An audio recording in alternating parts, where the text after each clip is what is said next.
Stanford University. Good evening. My name is Walter Scheidel, and I'm the chair of the Classics department. And it's a great pleasure for me to invite you all to what I believe to be the 11th Lawrence Eitner Lecture on Classical Art and Culture, a lecture series designed to introduce classics and classical themes, including reception, to a broader audience. And I'm very happy with the turnout today. The lecture series is named in memory and in honor of Professor Lawrence Eitner, who was a very distinguished art historian here at Stanford, who ran what is now the Cantor Center in the 60s, 70s, and 80s, and really helped put it on the map. The lecture series has now, for quite a number of years, been made possible by the generous support of Lindsay and Peter Joost, who are once again with us today, and we remain very much in your debt. Today's distinguished speaker is Professor Suzanne Marchand, who will be introduced by my colleague, Professor Giovanna.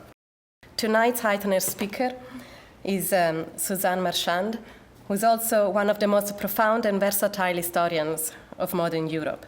She comes to us today from Louisiana State University, where she recently received the university's highest professorial honor by being named the Boyd Professor of Modern History. Visiting us here, Professor Marchand is in some ways coming home, I like to think. She's a native of the Bay Area and was a student at Berkeley before leaving to take her PhD at Chicago. She began her career at Princeton, receiving tenure there before moving to Louisiana. The range of Professor Marchand's knowledge can be gleaned by the fact that she sits on board of journals as varied as German History, the Journal of Art Historiography, Modern Intellectual History, and the classical journal Anabasis. She has just completed her term as president of the German Studies Associations and remains most in demand among communities as varied as classics, biblical studies, the history of archaeology, and Oriental studies at large. Professor Marchand has authored or co-authored 7 major books, and she has published more than 30 major articles, ranging from specialized inquiries into the understanding of biblical chronology in the 18th century to new versions of world history for student audiences. Her first major book, Down from Olympus, established her as the authority on the history of German classical archaeology.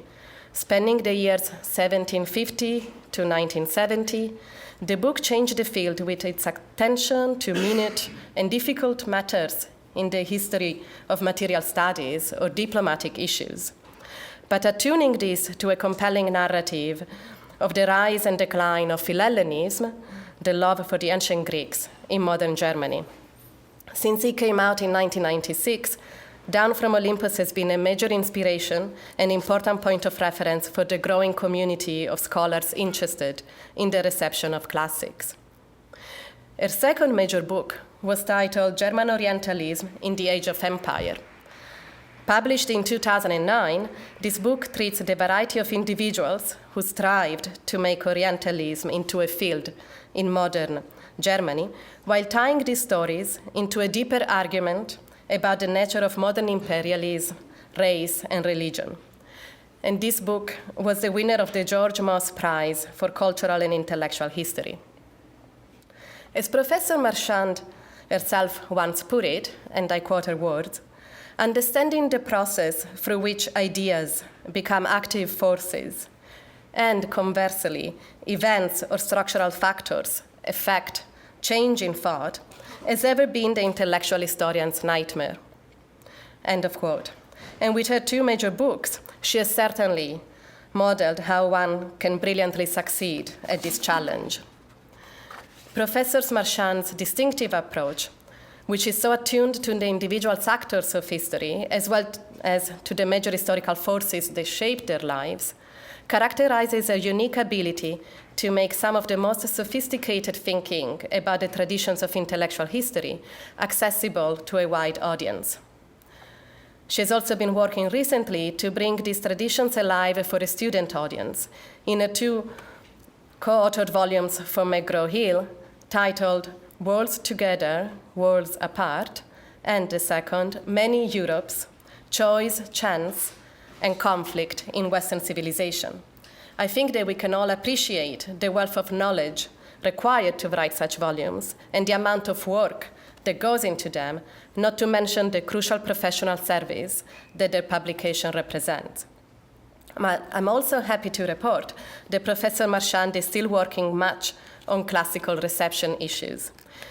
Now writing, in fact, on Herodotus in the 19th century, showing these Greek ancient historians to have been persistently and significantly present in the thinking of the time. Professor Marchand has been an important influence on those who practice the intellectual history of the discipline of classics, and she has been an eloquent ambassador of the discipline of classics and the ongoing relevance of classics to the modern Western world. Tonight, she will be speaking to us on another intersection between the classics and the modern world in a talk called The Great War and the Ancient World. It is with tremendous excitement for her presence here and gratitude that she could come that I invite you to welcome Professor Suzanne Marchand.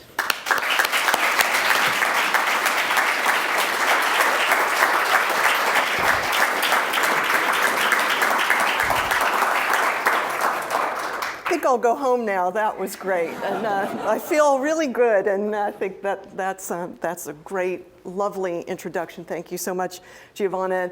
One of the things that Giovanna didn't specify, but I would like to note, is that I was actually born in the Stanford Hospital. So this is really and truly a wonderful homecoming. So thank you so much for the invitation. I'm just delighted to be here, and I hope that the lecture, in some way, lives up to the billing. Now, to offer as a lecture subject the Great War and the Ancient World was for me to ask a question to which I did not have an answer. What exactly was the fate of classics and classical antiquity more generally in face of 4.5 years of modern mechanized warfare and the toppling of 4 empires? To me, this remains an intriguing question to which I will tonight only offer some tentative conclusions, limiting myself chiefly to the German-speaking context, which I know best. Classical reception history, to which tonight's lecture is something of a song of praise, also seems to me much less studied in Germany and among Germanists than is the case for those who focus on the US, Britain, and France, despite the seemingly unstoppable replication of the gene that makes people study Nietzsche, Wagner, and Heidegger. I made an executive decision at some point also that it would be less interesting to confine myself exclusively to the actual period of the conflict, 1914 to 1918, than to sketch a larger story. So I hope you won't mind me ranging rather promiscuously across the early 20th century. This larger story will require me to cover a great deal of ground at speed, using a good many images to hasten my heuristic evocation of 2 basic forms of pre-war and wartime classicism, one essentially bourgeois and Apollonian, and the other more rarefied and much darker. To anticipate, I will argue that for the Germans, these 2 remained all too distinct during and especially after the war, when an aristocratic and reactionary version of the Apollonian refused to engage with the forms of modern art, literature, and architecture that might have made classics more relevant for war-traumatized Weimar citizens, and perhaps more resistant to fascist falsification. To conclude, I thought it might be useful for those of us who feel that we are too today enduring a crisis of the humanities to hear a story about a previous and largely forgotten one, and to think about the ways in which German humanists failed their contemporaries and the ancients as well. Now, the world that went to war in August 1914 was in various ways still an ancient one. Although we are accustomed to emphasizing the war's novelties and the deep cultural schism represented by the mere date 1914, we have yet to fully grapple with what it meant for a world whose elite and middle-class cultures at least teemed with text and images drawn from classical antiquity, to be thrown headlong into a maelstrom of mass death inflicted by such unpoetic weapons as long-range artillery and poison gas. In 1914, Europeans still lived in a world suffused with ancient imagery. Oops, and now here's the point where the technology fails me. They saw it on their money. They saw it on their dinner tables. They saw it in their great uncle's respectable versions of porn. Commuters traveled ceaselessly, if not perhaps with much interest, past doorways held up by titans, courthouses sporting columns and classical friezes, theaters plastered with muses, and museums, libraries, and university buildings sprouting Athenas and Aristotles. Businessmen saw the Greek gods as they entered their banks and stock markets. Parlor maids spent hours dusting biscuit porcelain busts of Psyche. Bored children stared at neoclassical ceiling plaster or picked over bookcases full of Homer, Pindar, and Virgil. University aspirants, including natural scientists, had to have excellent Latin and in most places good Greek as well. Military leaders were spoon-fed upon a heady diet of Thucydides and Caesar. Most museums, not to mention art academies, held huge collections of plaster casts and sent out hordes of archaeologists to collect authentic antiquities. Had the war come a little later, Karl Scheffler later quipped, the Berlin museums would have had to make room for a whole Greek city in its basements. Even the chief of the Prussian General Staff, Alfred von Schlieffen, owed his unshakable conviction in lightning-quick enveloping motions to his study of Hannibal's victory at the Battle of Cannae. All of this is to say that the world of 1914 was one in which, for urban dwellers, and especially for the middling and upper classes, classical antiquity was essentially part of the furniture, of the mind, and of the city.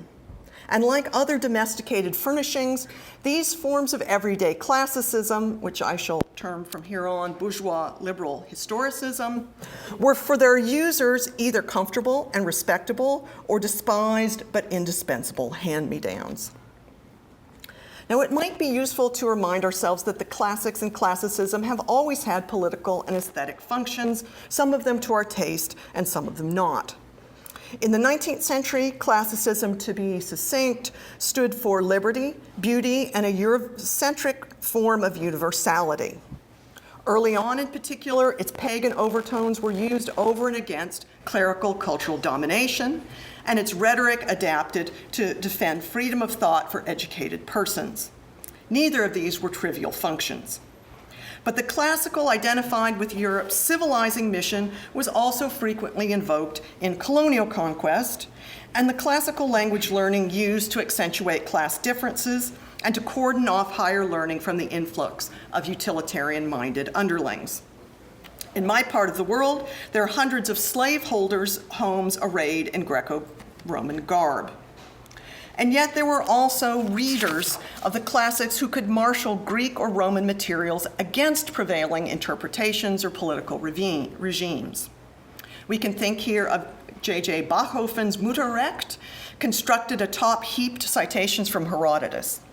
Or we can think of Gandhi, who in 1908 paraphrased Plato's Apology in Gujarati, and in 1909 wrote his own Socratic dialogue entitled Hindu Swaraj, destined to be one of the great texts of anti-colonialism.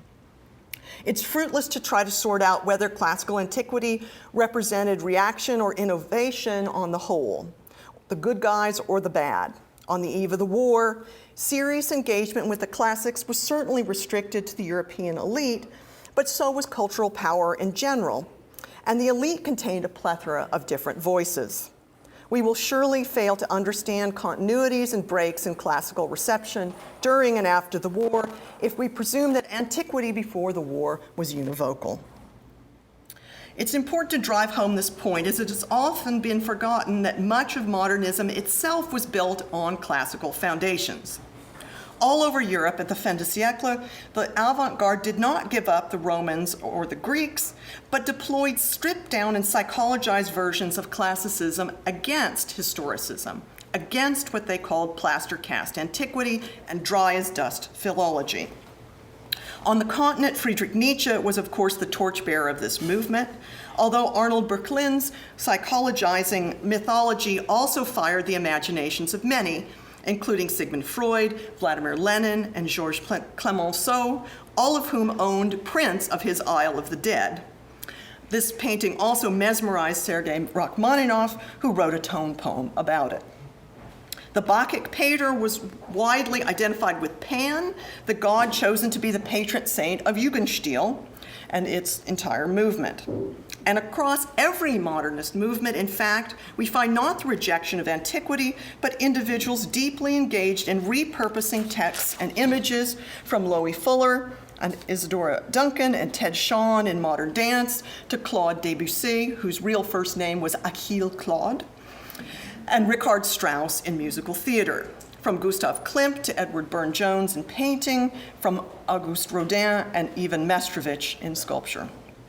As the stripped-down architectural forms of Peter Behrens demonstrate, by 1910, the classical was regularly used by architects, too, to exemplify and house the modern over and against historicizing forms. And he makes explicit his linkages between his columns and those of the classics. These avant-garde attempts at repurposing the ancient world generally emphasize not the rationality and the beauty of the classics, but the irrational and the violent aspects of Greek and Roman culture. Max Reinhardt's 1910 fantastically successful Oedipus Rex, like Richard Strauss's Electra, was gory, sweaty, sensual, and dissonant, and indeed grandiose. There were more than 400 people on the stage at one point in this production. The same was true for the paintings of Franz von Stuck and Jean Delville. Premiering in the early spring of 1914, the German naturalist writer Gerhard Hauptmann's bloody and extremely kind of tormented play, The Bow of Odysseus, featured a hero whose Mordlust, or longing to kill, quote, made his heart pulse with joy. These were not the bourgeois liberals' Greeks, or the Greeks of the Goethezeit. They were complexly related to the Greeks the bourgeois contemporaries saw every day on their dinner tables and their stock markets and in their grandmother's curio cabinets. But the avant-garde's Greeks were different. They were self-consciously modern. How then did the enormity and brutality of the Great War transform these two streams of cultural classicizing? Much research remains to be done to understand the endurance and shaping power of classical texts and figures in political and military circles, and this seems to me to be an area that really needs exploration. But it seems to me too much open invoking of bourgeois classical models proved a bit embarrassing, or perhaps seemed too elitist to anyone except, of course, classicists. One finds, in fact, very few Liberty Bond posters or recruiting posters with classical themes or sporting bourgeois classical references, as opposed to the more clearly Germanic medievalizing forms. Having foundered on the banks of the Marne in the first days of September 1914, Schliemann's Kenai plan was quickly shelved and his Hannibal delusion subjected to ridicule. Propagandists occasionally and inconsistently invoked Rome and Carthage, Greece and Persia, and especially the so-called Varusschlacht of 9 CE. Unquestionably, Tacitus' Germania was the most publicly invoked, and to use Christopher Krebs' language, the most dangerous of the classical texts trotted out by the Germans during the war. In terms of private usages, it's clear that higher-ranking German officers and most university-educated political leaders had not forgotten their Thucydides, for example, as evidenced in wartime German Chancellor Theobald von Bethmann-Hollweg's despondent but accurate remark that the German declaration of unrestricted submarine warfare in 1917, quote, was our Sicilian expedition. There are some suggestive examples here, but at this point we simply have to acknowledge that we don't know a whole lot about the military and political uses of antiquity, or nearly as much as I think we should. Perhaps modern historians have been too confident in the modernity of the war to investigate this properly. Much remains to be done as well to understand mainstream cultural uses of the classics during the war. I've done a fair amount of trawling through works on soldiers' poetry, newspapers, and reading during the war, and it seems to me that in the German case, there's not nearly so much sentimental repurposing of Homer, for example, as Elizabeth Vandiver found in the case of British soldiers. There are some instances, of course, including a perhaps indicative poem published in 1916 by the German Jewish poet and journalist Fritz Engel. Here, Engel's narrator, thinking back to his own elite education and travels to Corfu, tells Achilles' story to a group of peasants from Pomerania and Silesia during a quiet moment on the Western Front. I won't read the poem, but you can notice here the use of the Achilles Patroclus story to rouse the men to take vengeance for the sake of their dead comrades. Further on in the poem, Engel describes, resentfully, the still neutral modern Greeks who peacefully till their soil while the Germans fight on. These unwarlike Hellenes, he claims, are no true descendants of Achilles. Rather, and you knew it was coming, the true heirs to Achilles' wrath and moral fiber are his German colleagues, and Engel promises that Achilles will rise from his seeping grave and lead his men to an epic victory on the modern battlefield. Close scrutiny of magazines and newspapers by someone with a deeper knowledge of the epics and a stronger stomach for maudlin German verse would certainly turn up more generalized adaptations of Homer to describe what we now call the Band of Brothers effect. And there are strong reminders in the works of the most famous German war writers, Ernst Jünger, for example, of the Aristeia of Achilles, in which the berserker warrior hurls himself against the foe without concern for his own death. But some of these allusions are deeply buried, and German cultural history has yet to find its Elizabeth Vandiver, Annette Becker, or Paul Fussell. More deeply interwoven into the German experience was Simonides' epitaph reported in Herodotus for the Spartans who died at Thermopylae. This tag, as Theodor Zielkowski has shown, had already been woven into German poetry by Schiller in his Der Spaziergang, or the Stroll of 1795, as part of a general admonition to the Greeks for having lost their ancient freedom. The Spartan metaphor was already in use, as Helen Roche has shown, in 19th century German cadet schools, where students who endured intense physical training and painful material deprivation were known as Spartaner. And the epithet was sufficiently famous by the 1870s to be applied to the fallen of the German wars of unification. In Britain during the Great War, as Vandiver notes, the tag was used repeatedly to honor the martyrs of the trench wars and to reassure soldiers about to embark on seemingly suicidal missions that they would be remembered by future generations. I think the same could be said of the German context. Simonides' epithet was, for example, the watchword of Walter Flex, the German author of the wholly unironic war novel, The Wanderer Between Two Worlds, published in 1916. By the time of Flex's death in 1917, this vaguely homoerotic novel had sold 700,000 copies, and it would sell hundreds of thousands more in the Weimar period. In the introduction to Flex's works published after his death, the author's brother Conrad wrote, quote, "My brother reflected the strong impress of the idea of the state, partly as a result of his education in the Prussian-German tradition, but also partly because, like tens of thousands of our dead, he grew up with the traditions of classical antiquity. Sparta was to him the exemplar of patriotism, which during the World War melted together with the idea of Christian sacrifice. Tell them, and like a demon passerby, that here obedient to their word we lie."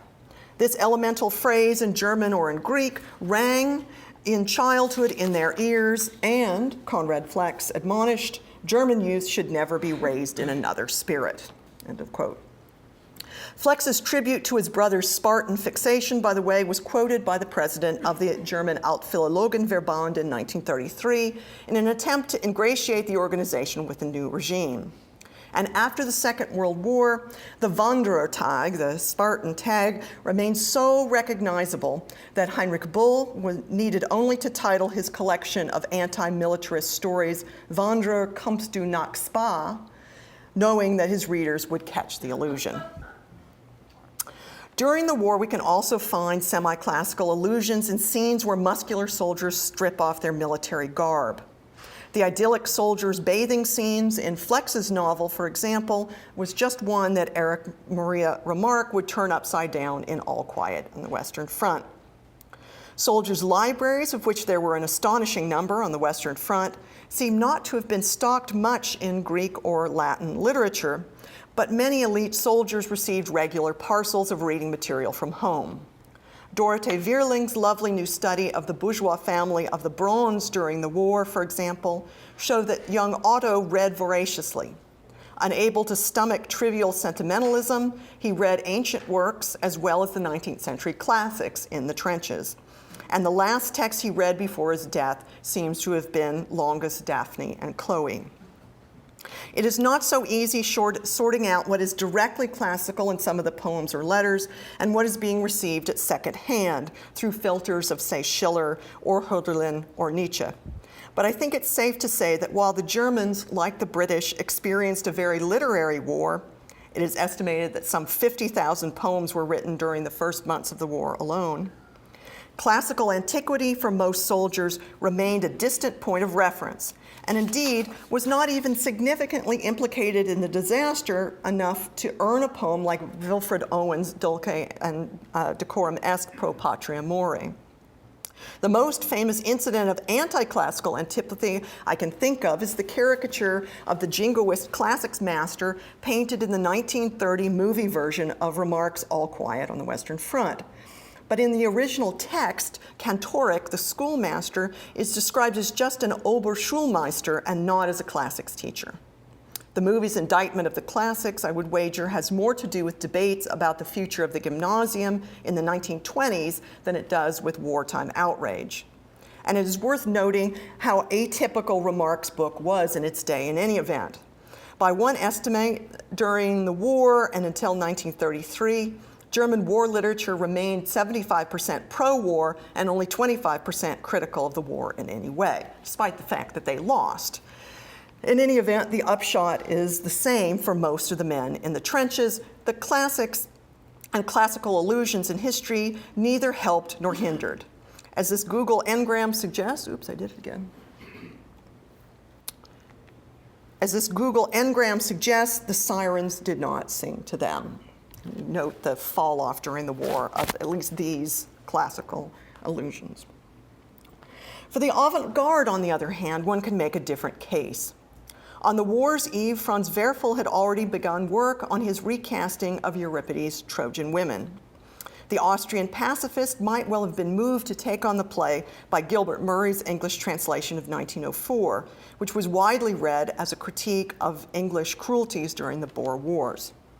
Werfel pursued his adaptation of the tragedy after the war's outbreak, publishing his version in 1915. Can we even imagine what it was like for a parent whose son had been killed at Langemarck or at Tannenberg to read Werfel's preface, in which he posed the question, quote, "How can mothers comprehend having become mothers only to lose their children?"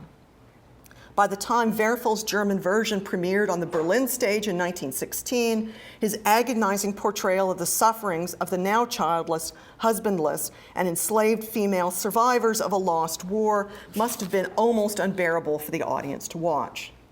Indeed, in the wake of the war, Werfel would soften the blow by adding quasi-Christian language, gesturing at the resurrection of the dead. Werfel was retreating from pacifism just as Murray's version of the Trojan Women returned to the British stage in 1919. Absent of Werfel's consoling language, Murray's version proved so searing that the press called for its closing, or at least for a ban on the appearance of Astyanakh's dead body on the stage. By no means was Werfel the only German writer to use the classics to convey painful truths about the war. In 1917, Franz Wedekind chose the ultimate Greek hero as the subject of what would turn out to be his final play. But as Wedekind described in a letter to a friend, the point was not to praise Heracles' deeds, but to adapt Euripides to the modern purpose of understanding, quote, the war psychosis of the warrior come home. Otto Dix's 1916 portrait Self-portrait as Mars, similarly, juxtaposed the war's god and his own explosive anger and fragmentary memory, a condition that we might today easily diagnose as PTSD. To take a final example, in 1916, Walter Hassenclever, working as a telegraph operator in Macedonia, drafted his own version of Antigone. Remarkably, this anti-war, anti-authoritarian play not only evaded the censors, but was awarded the Kleist Prize. And even more remarkably, it was staged in Leipzig in December of 1917. The tragedy, Hassenclever wrote, quote, became a war cry against the power principle embodied in Creon and his regime. Although, like Werfel, Hassenclever softened his political punch in his conclusion, which has Creon abdicate voluntarily, and the chorus end with a prayer rather than with a revolution. Still, one can only imagine the depths of pain that Hassenclever probed in his many public readings of the poem and in the post-war productions of the play that commenced in Frankfurt in February of 1919, and then began a long run in Berlin at Max Reinhardt's Grosses Spielhaus in 1920. By 1919, nearly 2 million German soldiers had lost their lives, but it would be a further 5 years before the French and German states permitted grieving German family members to visit the graves of their sons, husbands, and fathers. It's hard to believe that it was cathartic for these people to watch a drama centered on the struggles of a woman desperate to bury her brother and to have a place to mourn him. But by no means were these performances irrelevant or anti-modern.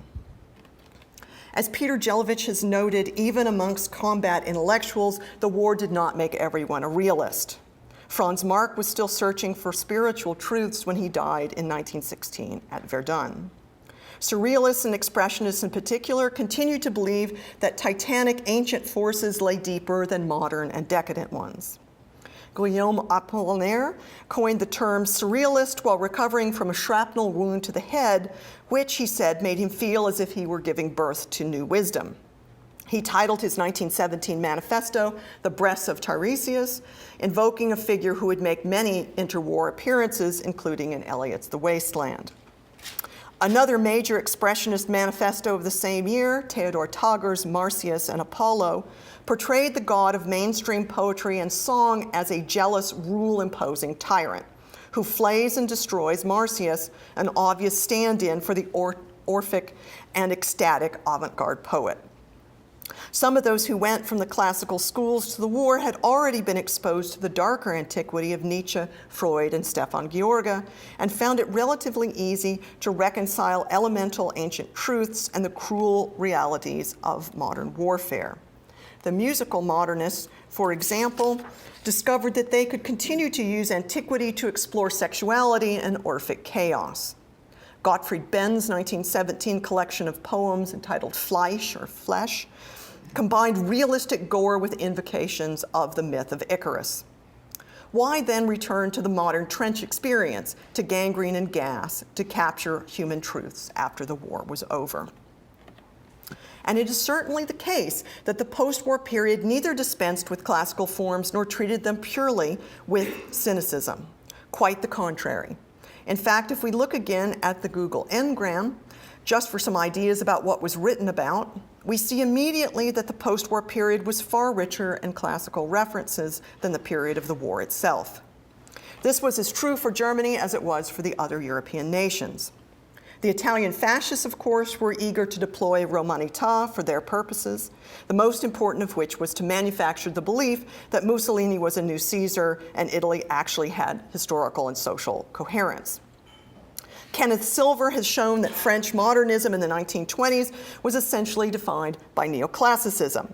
That of Picasso, who couldn't stop painting minotaurs in the 1930s, and that of the purist Le Corbusier, whose pursuit of clean lines entailed the persistent evocation of the Parthenon and the Heraion of Paestum. Those who think that neoclassical painting was dead in high-tech America should plan a visit to Boston to see John Singer Sargent's cycle of classicizing murals for the Boston MFA, commissioned in 1916.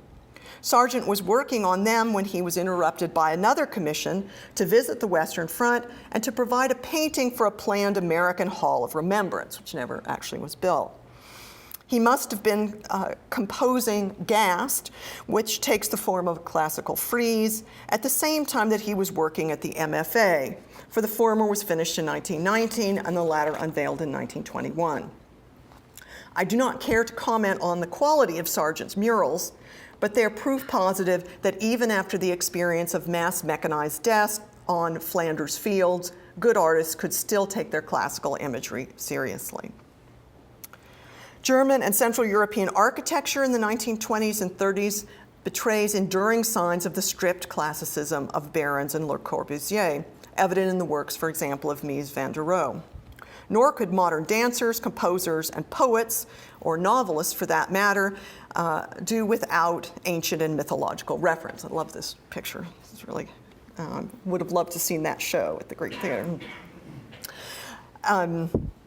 The avant-garde, just after the war as just before it, the avant-garde latched onto some of the darker figures, Orpheus, Dionysus, Demeter, and those figures would continue to be the darlings of composers and poets such as Gottfried Benn for decades to come. And here's just some of the musical invocations.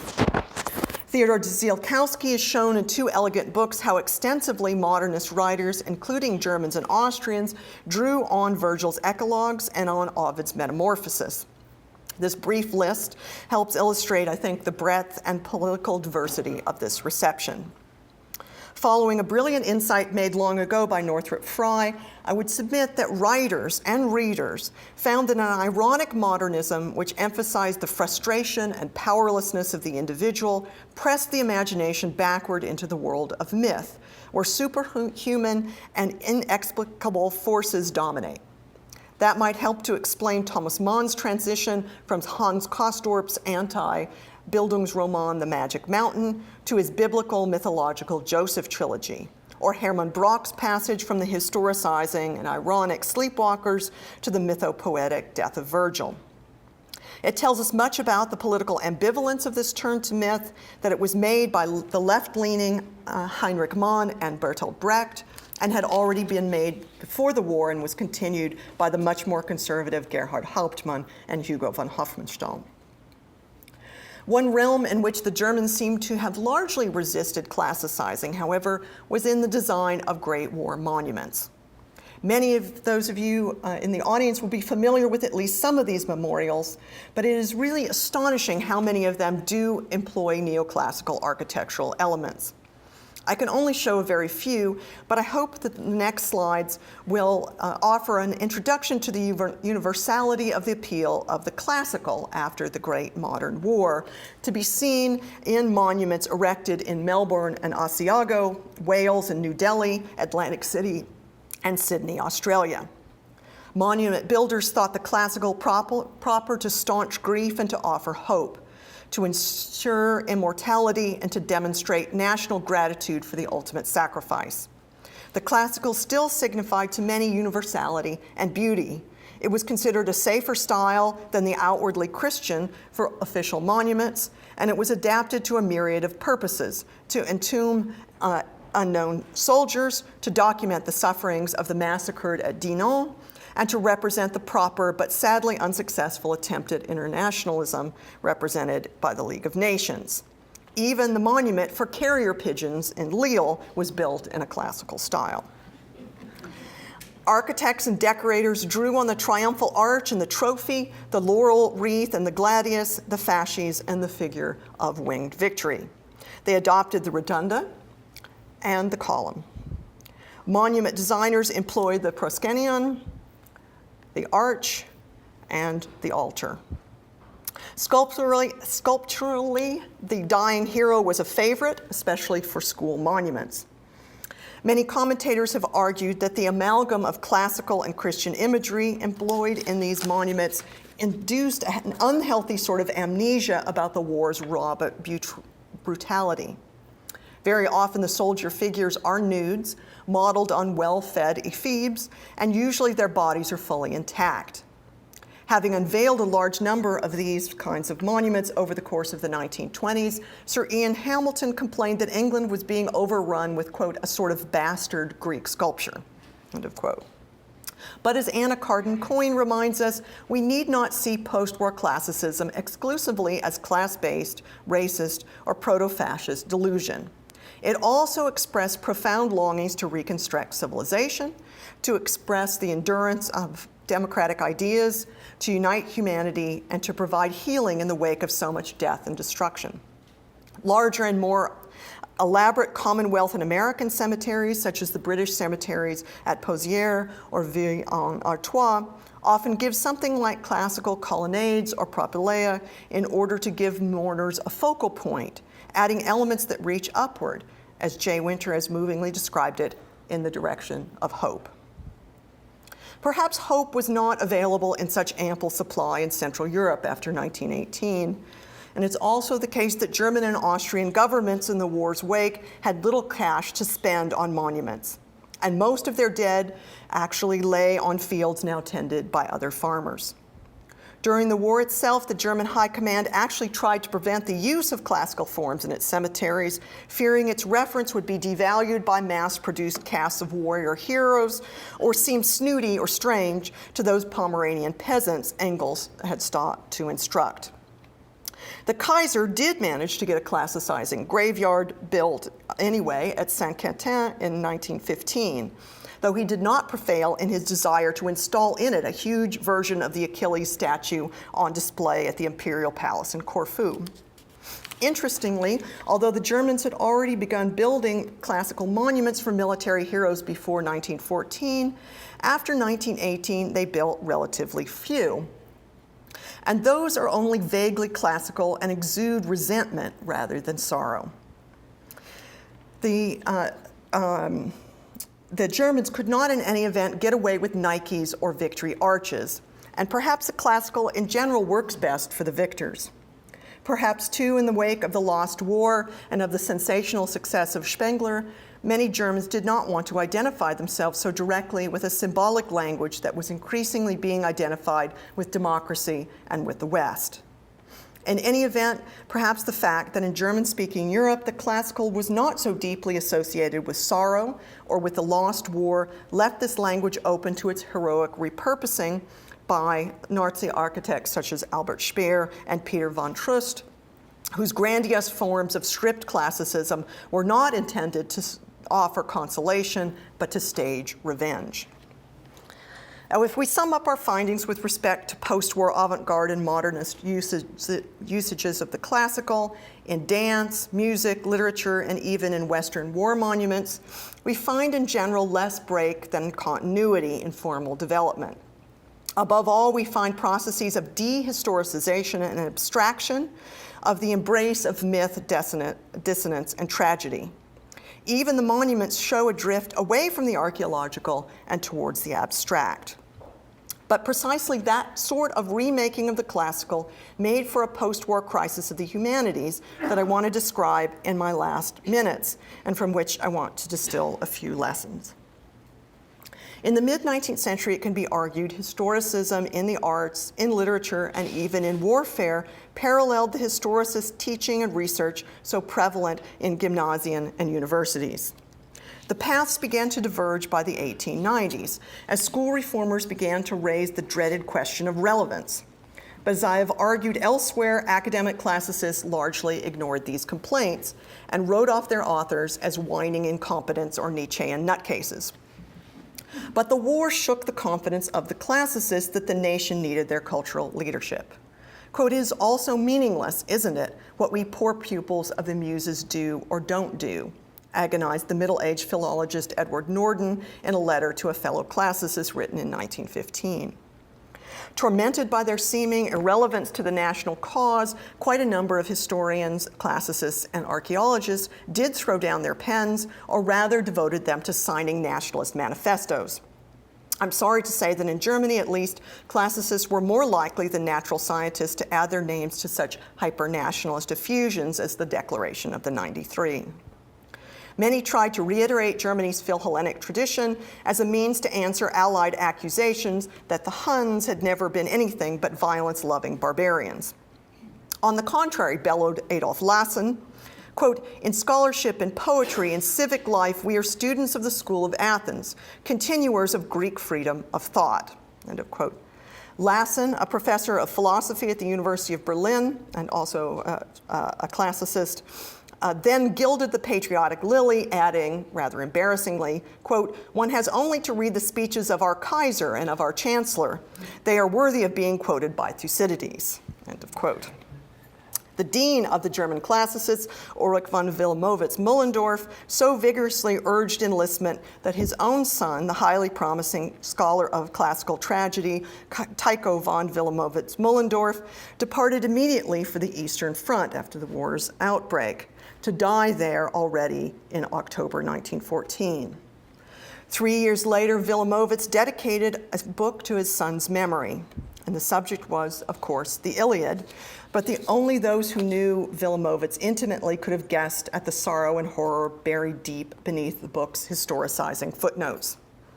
The wartime saber-rattling of the professoriate would endear them to the Kaiser and the military brass, but would prepare them only for bitter disappointments when the Kaiserreich itself and its lavish support for museums, excavations, and elite education came to an abrupt and unheroic end. What the war wrought in the field of German classics and classical education deserves a book of its own. The impact was not only to accelerate the dissatisfaction with rote language learning, but to provoke a grander debate about the modernization and democratization of schooling. Very soon, the universities found themselves swamped with students and confronting a future in which the old aristocracy and the Bildungsbürgertum were losing their grip on Germany's cultural steering wheel. For many professors, including the now aged Wilamowitz, this was not a sign of health, but of impending apocalypse. The post-war students were, they complained, utterly unprepared and directionless, or committed only to obtaining a degree that would net them a good job. Sound familiar? Worse, students seem to have found pure philology harder to endure, and enrollments in classics dropped. Weimar Republicans began serious campaigns to disband some, if not all, of the classical gymnasien. Responding to Weimar's version of the crisis of the humanities, academic and gymnasium classicists turned to writing books about Plato and the virtues of elite education. Especially important to them was preserving the study of Greek language as a means to access the Greeks directly without the mediation of the moderns. Seeking a Perseus who would rescue and restore the world of pre-war bourgeois neoclassicism, both academic classicists and gymnasian teachers turned to Werner Jaeger, a philosophically oriented philologist who seemed to have the right mix of linguistic bona fides, institutional piety, and semi-vitalist yearnings to evade the kraken of democratizing reform. The story of Jaeger's invention and leadership of the movement that would be called the Third Humanism is too complex for tonight, but what is worth emphasizing is firstly the enormous burden placed on Jaeger to preserve from reform a version of humanism that fetishized language learning and aimed at explicitly re-aestheticizing a set of classical texts. In November 1918, Wilamowitz had explicitly handed Jaeger the torch of the previous generation of classicists, quote, "still burning," he wrote, "and we trust that you will not allow it to be extinguished." Whether Wilamowitz knew it or not, Jaeger during the war had already developed a master narrative which could be deployed to defend the relevance of the ancient Greeks for modern men. The Greeks, Jaeger argued, alone had conceptualized paideia, which he translated with the heavily freighted German word Bildung, meaning the cultivation of the individual. Jaeger's appointment to Wilamowitz's Berlin chair in 1921 offered him a bully pulpit from which to defend the ideas and institutions of the Kaiserreich, and in particular the classical gymnasium. He would spend much of his time in the 1920s and 30s to speaking at gymnasium graduations and anniversary parties, spreading the gospel of paideia and shoring up faith in classical education. To this end, in 1924, Jaeger oversaw the creation of a new high-profile society for the promotion of classical culture, known as the Gesellschaft für Antike Kultur, and a related organ of classicizing propaganda, the semi-popular neo-romantic journal entitled Die Antike. He was also responsible for the creation of a more historicizing professional journal of reviews directed at uniting the academic community entitled Gnomon, which still exists.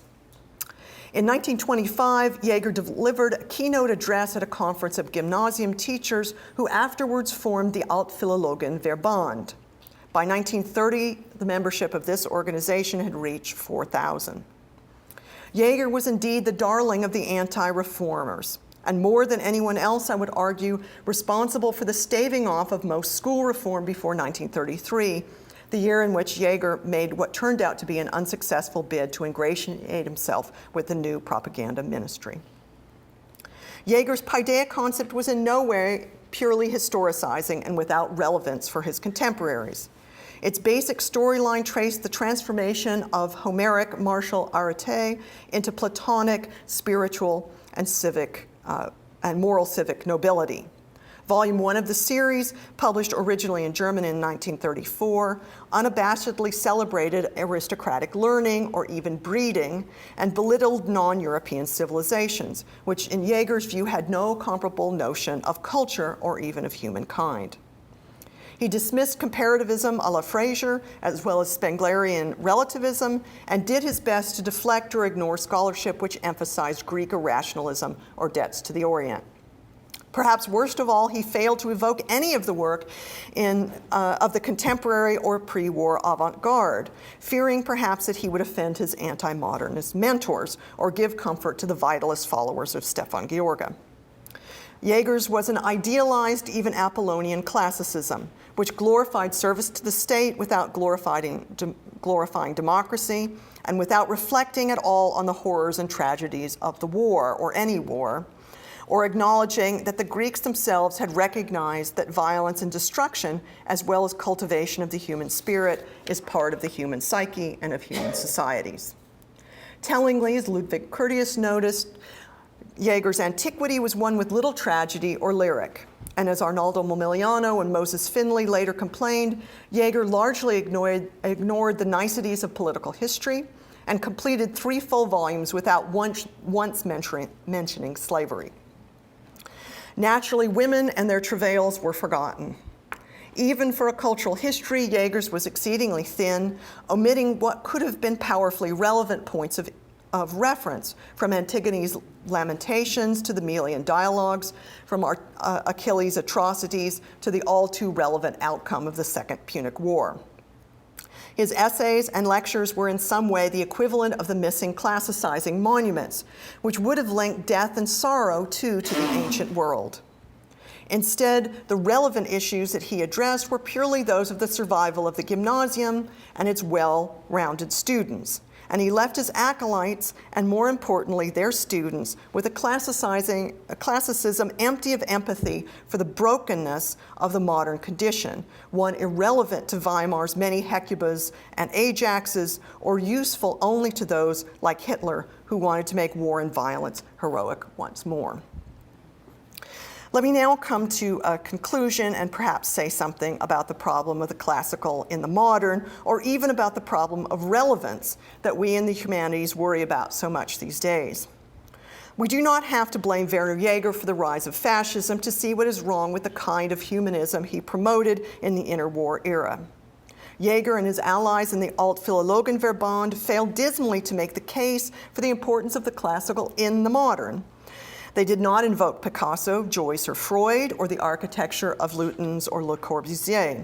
They did not even evoke the exciting new departures in classical scholarship itself, such as Milman Parry's work on the Homeric epics or Franz Kumon's work on Oriental mystery cults.